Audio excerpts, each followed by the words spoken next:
Sastry balm 5 రూపాయల pack release అయింది కదా. శాస్త్రి బామ్ 5 రూపాయల్లో అద్భుతం. 26వ తారీఖు మొదలు పెట్టుకుని అర్హులందరికీ అర్హత ఉండే చివరి వ్యక్తికి రేషన్ కార్డు వచ్చే వరకు ఈ ప్రక్రియ కొనసాగుతుంది. కొంత ప్రతిపక్షాలు మరి ఈ విషయంలో దుష్ప్రచారం చేస్తున్నాయి, విష ప్రచారం చేసే ప్రయత్నం చేస్తున్నాయి. ఈ లిస్టులో అట్లొచ్చింది, ఆ లిస్టులో అట్లొచ్చింది అని. ఏ లిస్టులో ఏమున్నా ఎవరు అయోమయానికి గందరగోళానికి ఏమన్నా అనుమానానికి తావు లేదు. రాష్ట్ర సివిల్ సప్లైస్ మంత్రిగా నేను స్పష్టమైన ప్రకటన ఇస్తున్నా. ప్రక్రియ 26వ తారీఖు మొదలైతుంది. తెలంగాణ రాష్ట్రంలో మేము ప్రకటించిన అర్హతల మేరకు అర్హత ఉన్న ప్రతి వ్యక్తికి, ప్రతి కుటుంబానికి ఈ రేషన్ కార్డు వచ్చే వరకు ఈ ప్రక్రియ కొనసాగుతుందని చెప్పి నేను మనవి చేస్తున్నాను.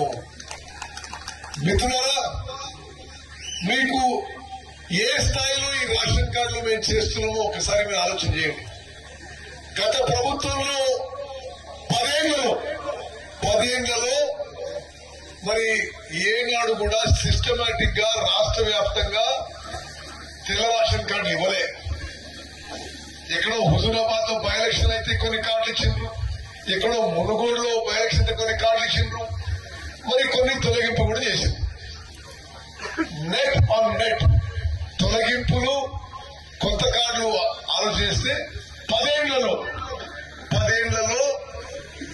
మొత్తం 40-45 వేల కార్డులు మాత్రమే వాళ్ళ సమయంలో ఇవ్వడం జరిగింది. Additional cards. మరి రాష్ట్రంలో ఉంది 90 లక్షల కార్డులు. రాష్ట్ర జనాభాలో 2,81,00,000 మందికి ఈ రేషన్ అందుతుంది. ఇప్పుడు మేం చేసే ప్రక్రియ మేరకు, మాకున్న అంచనాల మేరకు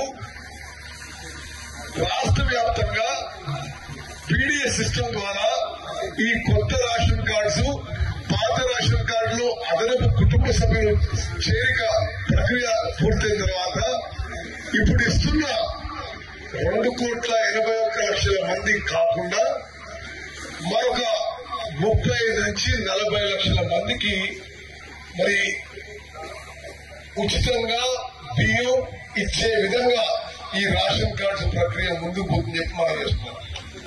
అదేవిధంగా 10 ఏళ్ల పాటు మనం చూస్తున్నాం, ఇప్పుడు కూడా చూస్తున్నాం.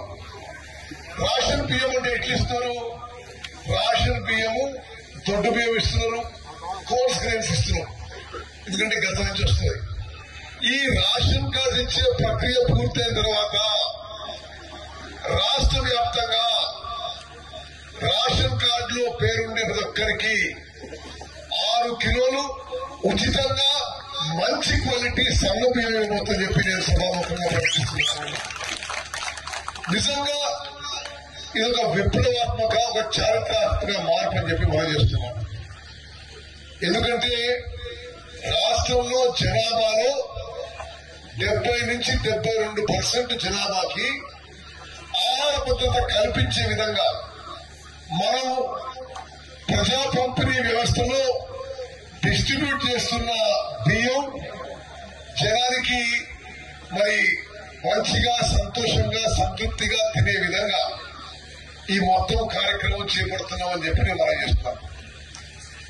రేషన్ కార్డుల విషయంలో మరోమారు నేను ప్రకటిస్తున్నా, ఏమి గందరగోళం, అనుమానం ఎవరికి అవసరం లేదు. చివరి అర్హత ఉండే చివరి వ్యక్తి వరకు రేషన్ కార్డు వచ్చే వరకు ఈ ప్రక్రియ కొనసాగుతుంది, నిరంతరం కొనసాగుతుంది చెప్పి మనం చేస్తున్నాం. మరిన్ని వీడియోస్ కోసం ఛానల్ ని సబ్స్క్రైబ్ చేయండి. లేటెస్ట్ అప్డేట్స్ కోసం వాట్సాప్ ఛానల్ ని ఫాలో అవ్వండి. అండ్ లింక్ డిస్క్రిప్షన్ లో ఉంది.